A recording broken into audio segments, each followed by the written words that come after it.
Si tu es en construction, en projet ou tout simplement en rénovation cuisine, ne bouge pas, cette vidéo est faite pour toi.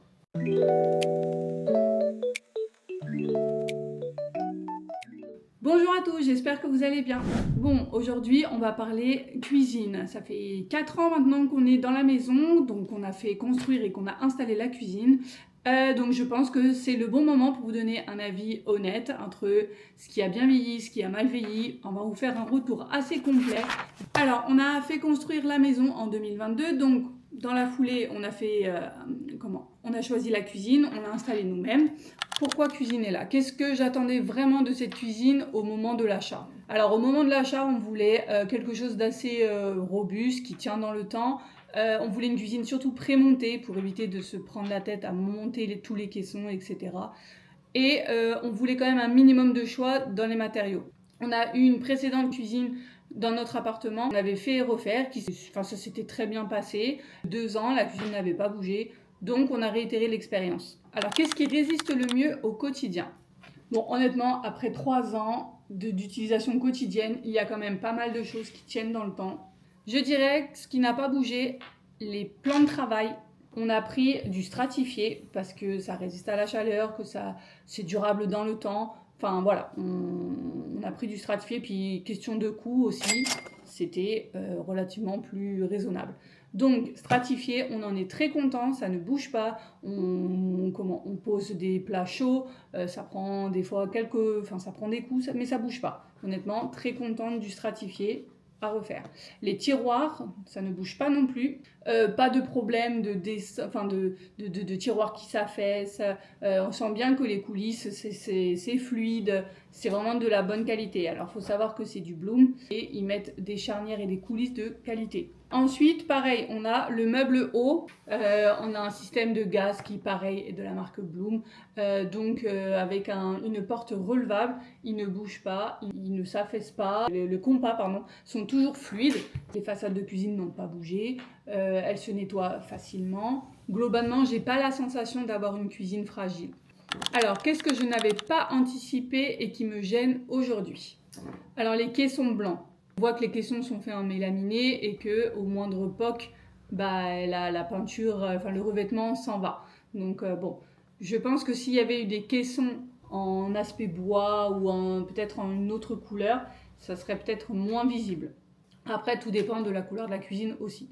Après le laqué blanc forcément, ça prend toutes les traces de doigts, surtout avec un enfant.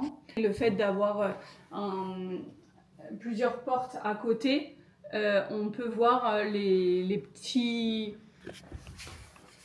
Voilà, il y a des petits réglages qui des fois font que les portes ne sont plus hyper bien alignées, quoi.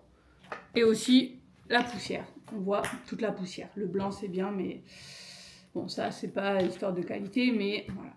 Concrètement, est-ce que cette cuisine me facilite la vie au quotidien?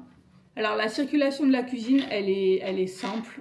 Le cuisiniste ne nous a pas dessiné la cuisine. On est arrivé avec nos plans tels quels. On savait déjà un peu nos habitudes, surtout qu'on avait eu la précédente rénovation. Donc on savait ce qu'on voulait. On a vraiment bien déterminé le triangle, ce qu'ils appellent le triangle d'activité. Parce que tout est plutôt bien pensé, à portée de main et pensé en fonction de nos habitudes. C'est surtout ça. Ce qui peut peut-être me ralentir, le fait peut-être que le lave-vaisselle ne soit pas en hauteur.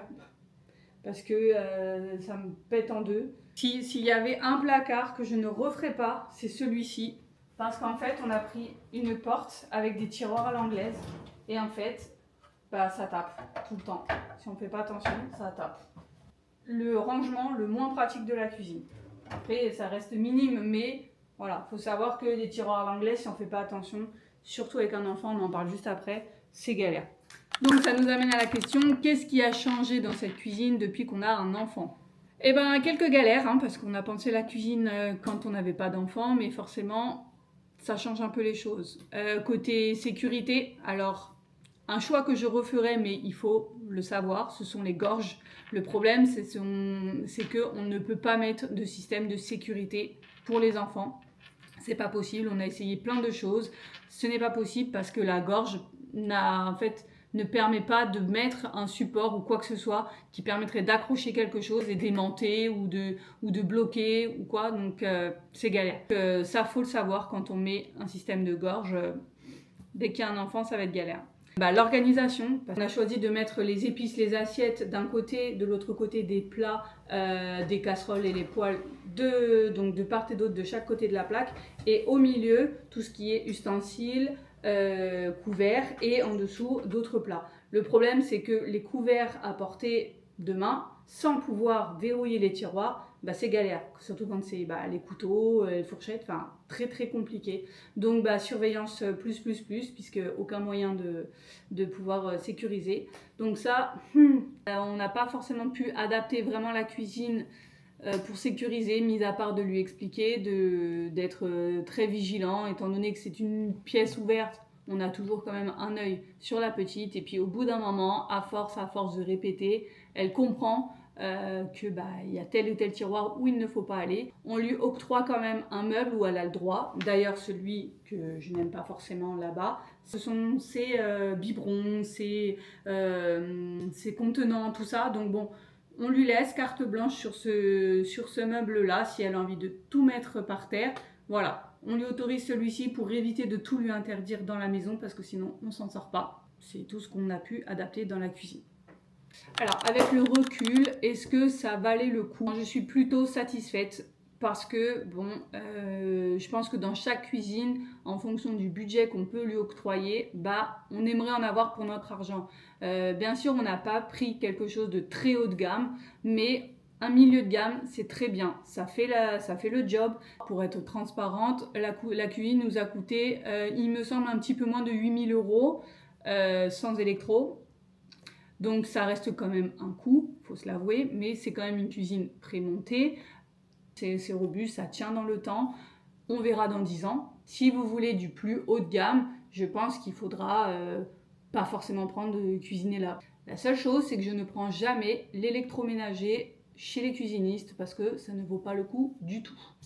Donc ça demande peut-être un peu de recherche, mais sur internet vous trouvez de très bons prix avec des électrodes de très bonne qualité. Est-ce que je referai ce choix et à qui je le conseillerais? À des personnes qui ne veulent pas se prendre la tête à monter des meubles, des caissons, mais qui veulent quand même quelque chose de qualité, robuste, qui tient dans le temps, avec quand même un minimum de choix dans les finitions, dans les matières, et un minimum de choix. Après, si il y a vraiment des matières un petit peu qui sortent de l'ordinaire et qui touchent un peu plus haut de gamme, ou encore plus avoir vraiment un gros choix de poignées, de façades et tout ça, n'allez pas chez Cuisiner là. Mais par contre, vous avez plein d'autres choses plus haut de gamme qui iront aussi avec le prix.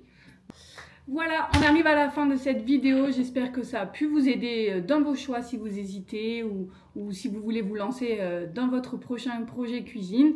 En tous les cas, si vous avez des questions, n'hésitez pas, j'y répondrai avec grand plaisir en commentaire. Merci à tous ceux qui mettront un petit like, un petit partage, un petit boost sur la vidéo. Ça m'aide vraiment beaucoup à diffuser plus largement la chaîne. Il me reste à vous souhaiter une belle journée ou une belle soirée selon l'heure à laquelle vous me regardez. On se dit à la semaine prochaine et d'ici là, prenez soin de vous. Ciao, ciao!